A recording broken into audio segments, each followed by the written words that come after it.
My name is Paul Wedgwood. I'm the CEO of Splash Damage and Game Director on Brink.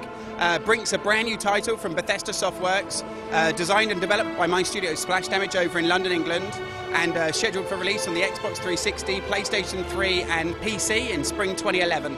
The big deal about Brink is that this is a game that blurs the line between offline and online gaming. You advance your same in-game character irrespective of the way that you play. So you could play as part of the resistance, fighting on behalf of the refugees for a fairer distribution of resources, but you can also fight as part of the security representing the founders who consider themselves to be kind of law and order for the Ark. Now, when we showed the game at PAX, we demonstrated a security mission. The gameplay footage is available online. I think you guys have it on your site as well. And, the idea behind it is that you're going in and you're invading and you're trying to track down the location of a dirty bomb. And you're in the southern half of the Ark. This is like the shanty slums, favelas. And it's a tough mission for the security to escort this defusal robot. But what we're showing on today is a world exclusive. It's the first, real hands-on for the press at large to play on the PlayStation 3 in full co-op mode as the Resistance, attacking to try and destroy this huge fusion fission reactor. So we're basically in the northern half of the Ark. So the Ark is roughly divided down the middle by this huge security fortress, which people call Sec Tower, kind of ironically. This was originally just an area that people would kind of funnel through. So, twice a day, it's quite humiliating. They travel through there on the way to work and back again. And that's where all the people from the kind of shanty slums work. The northern half of the Ark was really that microcosm of the original vision for the Ark, which was going to be this really green, sustainable, futuristic city built at sea as part of a contemporary green vision. But now it exists in 2045, has lost contact with the Earth completely. No passing shipping, no passing planes, nobody knows what's going on, and it's become the focus of this isolated and horrific conflict. Basically a civil war between the security, who represent the founders to the north, and the resistance from the south, from the favelas and the shanty slums. Well, this reactor, it's kind of an embarrassing part of the Ark because nobody planned on there being a fusion fission reactor on the Ark, not with its kind of green sensibilities. But when all the refugees started arriving in 2025, they needed more power, so they built this thing kind of at arm's length. So there's this kind of footwalk about a mile long, and it's just outside the Ark's facilities.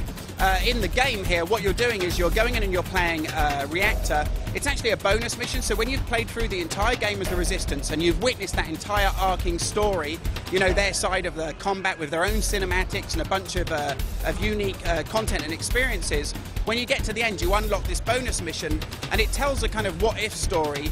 Had one of the guys gone off and formed this cell on his own and gone off on this crazy plan, and he's not just intent, on proving a point or trying to get a fairer distribution of food or water, he actually wants to destroy the entire fusion fission reactor, and that's how we set it up for E3. The journalists come along and play, and we're doing a three-way game. So somebody from Splash Damage or Bethesda is kind of leading the attack, and we have a couple of journalists playing with us, and we're assaulting this huge fusion fission reactor, basically to try and blow it up.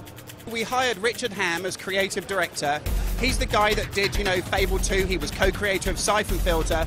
So the two of us come from slightly different backgrounds. Mine's kind of the hardcore clan play. I ran Clan Earthquakers back in the day, late 97, 98.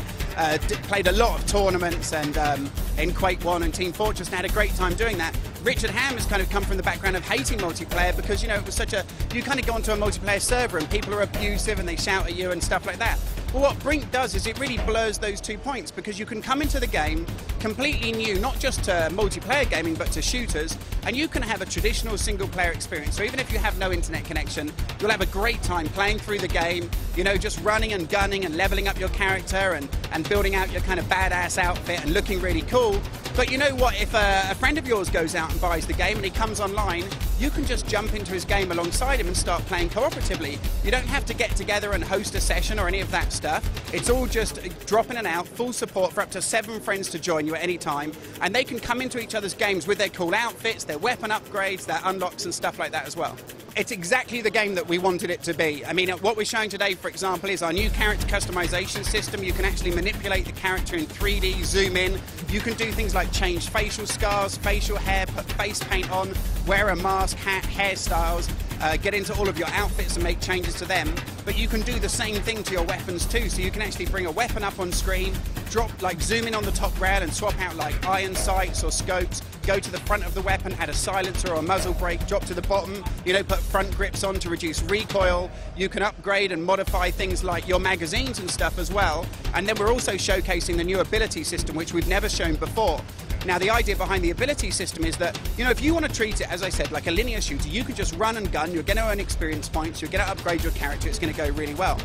But as you start to learn how to play the game in a coordinated way with your squad, so the things you're doing are making your squad mates have more fun, we start to give you really big XP. So we reward you when you make the game fun for other people. That's the general concept. Well, that gets people into playing cooperatively because you don't have to, you don't have to know clan squad tactics or anything like that to play. We have a fully automated mission system which people can get hands-on experience with today as well, and this dynamically generates a mission for you. So if you're completely new, you're playing cooperatively, there's a bunch of people who might be experienced, right? And you might be a bit worried, like, am I doing the right thing? Am I helping the team progress, whatever else? You just hit up on your D-pad, or use on your keyboard if you're playing on a mouse and keyboard. And when you do that, it gives you a mission straight away, which is the best thing you could be doing right now. It takes into account your combat role, your location on the battlefield, the status of all the objectives around you, and gives you something cool to do. Now, when you complete those missions, you get loads more experience points, so you get more upgrades and cool, fun stuff to play with. There's like a buzz, right, that comes from coordinated clan play that a lot of the top clans get. They work out all their plays in advance, they jump onto a server, and when it goes right, that kind of team play, it's the same in team sports. That buzz, that satisfaction from having a coordinated game is just brilliant, like absolutely amazing.